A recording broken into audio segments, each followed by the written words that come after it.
ಹೇಳಿದಾರೆ ಒಂದ್ಸಲ. ಕರ್ಮಯೋಗ ಭಗವಂತನ ಪಡೆಯಲು ಅತಿ ಅದ್ಭುತವಾದ ಒಂದು ದಾರಿ ಕರ್ಮಯೋಗ.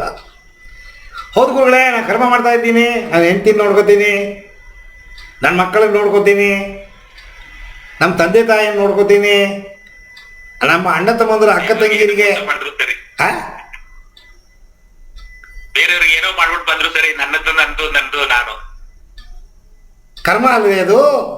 ಅದು ಕೂಡ ಮಾಡ್ತಿದ್ದವ್ರು ಬೇಕಾದ ಜನ ಇದ್ದಾರೆ. ಮದುವೆ ಮಾಡ್ಕೊಂಡು ಹೆಂಡತಿನ ಬಿಡ್ಬಿಡ್ತಾರೆ, ಮಕ್ಕಳನ್ನ ಹೆಡೆದ್ಬಿಟ್ಟು ತಗೊಂಡೋಗಿ ತಿಪ್ಪೆ ತಗೊಂಡೋಗಿ ಹಾಕ್ಬಿಡ್ತಾರೆ ಮಕ್ಕಳನ್ನ.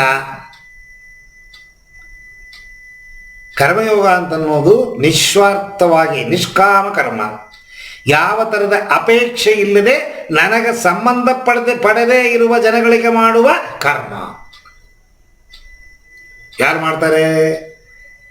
ಬೀದಿ ಭಿಕ್ಷುಕ ಅಮ್ಮ ಅಮ್ಮ ತಿರುಗಿ ಕೂಡ ನೋಡಲ್ಲ, ಸೀರೆ ಇಳಿತಾನ, ಪಂಚೆ ಇಳಿತಾನ, ತಟ್ಟಿ ಬಿಟ್ಬಿಟ್ಟು ಹೋಗ್ತಾ ಇರ್ತೀವಿ. ಅವರೆಲ್ಲರೂ ರೋಡಲ್ಲಿ ಮಲಗಿರ್ತಾನ ಪಾಪ, ನೀರು ಕುಡಿದು ಒಂದು ವಾರ ಆಯ್ತಾ ಏನೋ ಗೊತ್ತಿಲ್ಲ, ಅದೇ ಬಟ್ಟೆಯಲ್ಲಿ ಕಕ್ಕಸು ಉಚ್ಚೆ. ನಾನು ವೃದ್ಧಾಶ್ರಮ ನಡೆಸ್ತೀನಿ, ಅಲ್ಲಿ ಒಂದು ಹೆಂಗಸನ್ನ ಕರ್ಕೊಂಬಂದು ಸೇರಿಸ್ಕೊಂಡೆ ನಾನು. ಯಾರೋ ಫೋನ್ ಮಾಡಿದ್ರು, ಶ್ರೀರಂಗಪಟ್ಟಣದಲ್ಲಿ ಒಂದು ಮಹಿಳೆ ಸೊಂಟ ಮುರ್ಕೊಂಡು ಮಲಗಿದ್ದಾಳೆ, ಅವಳಿಗೆ ಯಾರು ನೋಡೋರಿಲ್ಲ, ದಯವಿಟ್ಟು ನಿಮ್ಮ ಆಶ್ರಮಕ್ಕೆ ಬಂದು ಸೇರಿಸ್ಕೋಬೇಕು. ನಾನು ಒಂದು ವ್ಯಾನ್ ಮಾಡಿಕೊಂಡು ಅವ್ರ ಜಾಗಕ್ಕೆ ಹೋದೆ. ಅವ್ರ ಮನೆ ಹತ್ರ ಹೋಗೋಕ್ಕಾಗಲ್ಲ, ವಾಸನೆ ಗಬ್ಬುನಾಥ. ತಿಂಗಳಾನುಗಟ್ಟಲೆ ಕಕ್ಕಸ್ ಮಾಡಿದ ಕಕ್ಕಸನ್ನು ತೆಗೆದು ಪಕ್ಕದ ರೂಮಲ್ಲಿ ಎಸ್ತಿದ್ದಾಳೆ. ಆ ಪಕ್ಕದ ರೂಮು ಕಕ್ಕಸ್ ಗುಂಡಿ, ಇವಳು ಮಲಗಿರೋ ಜಾಗ ಉಚ್ಚೆ ಗುಂಡಿ.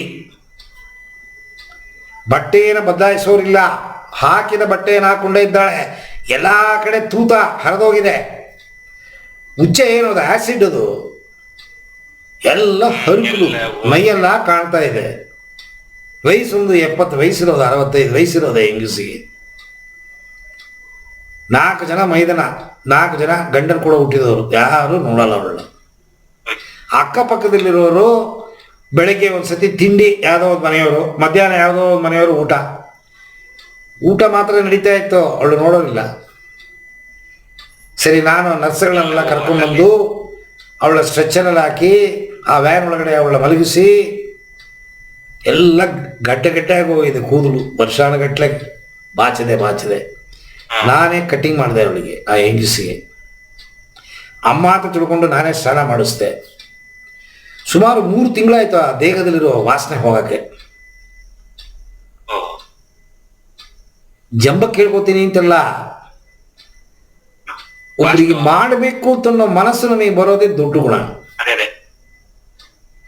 ಕರ್ಮದ ಒಂದು ಮಾರ್ಗ ಅದು. ಹೆಂಡತಿ ಮಾಡೋದು ಹೆಚ್ಚಲ್ಲ, ಮಕ್ಕಳಿಗೆ ಮಾಡೋದು ಹೆಚ್ಚಲ್ಲ. ನಾನು ಕರ್ಕೊಂಡೋಗಿ ಆಶ್ರಮಕ್ಕೆ ಸೇರಿಸಿ ಸೊಂಟ ಮುರಿದಿರೋ ಹೆಂಗಸು ಚೇತರಿಸ್ಕೊಂಡು ಗೊತ್ತಾದ್ಮೇಲೆ ಅವ್ರ ಮನೆಯವರು ಬಂದರು. ಅವಳ ಸಂರಕ್ಷಣೆಗೆ ಆಮೇಲೆ ದುಡ್ಡು ಕೊಟ್ಟರು ಮಾಡೋದು ಬೇರೆ ಇದು. ಆದರೆ ಬಿದ್ದಿದ್ದವಳ ಗವರ್ಸೋರೇ ಇಲ್ವೇ?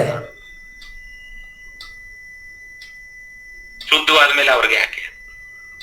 ಅವಳು ಎದ್ದು ಕೂತಲು, ಕೊನೆಗೆ ಸತ್ತೋಗ್ಲು. 2 ತಿಂಗಳು ಸೊಂಟ ಮುರಿದೆ 6 ತಿಂಗಳು 1 ವರ್ಷ ಮಲಗಿದ್ರು ಪಾಪ ಹೆಂಗಸು. ನಮ್ಮ ಆಶ್ರಮಕ್ಕೆ ಬಂದು 2 ತಿಂಗಳಿದ್ರು, ತೀರೋಗ್ರು. ಹೇಳ್ತೀನಿ ನಾನು, ಇನ್ನೊಬ್ಬರಿಗೆ ನಾವು ಯಾವ ಅಪೇಕ್ಷೆ ಇಲ್ಲದೆ ಮಾಡೋದಿದೆ ನೋಡಿ, ಅದು ತುಂಬ ದೊಡ್ಡ ಗುಣ. ಅದು ಬರಬೇಕು. ಅದು ಯಾರಿಗಿರುತ್ತೆ ಭಗವಂತ ಅವರಿಗೆ ಸಾಕ್ಷಾತ್ಕಾರ. ನೀವು ಹೇಳಿದ್ರಲ್ಲ, ಅದು ಆಗ್ತಾನೆ ಭಗವಂತ. ನಮ್ಮ ಒಳಗಿರೋ ಭಗವಂತನೇ ಸೇವಾ ರೂಪದಲ್ಲಿ ಬೇರೆಯವರಿಗೆ ಸೇವೆ. ಅದನ್ನೇ ಕರ್ಮಯೋಗ ಅಂತ ಹೇಳ್ತೀವಿ. ನನ್ನರಿವೆ ತನಗೆ ಗುರು ಅಂತ ಒಂದ್ ಕಡೆ ಹೇಳ್ತಾರಲ್ಲ.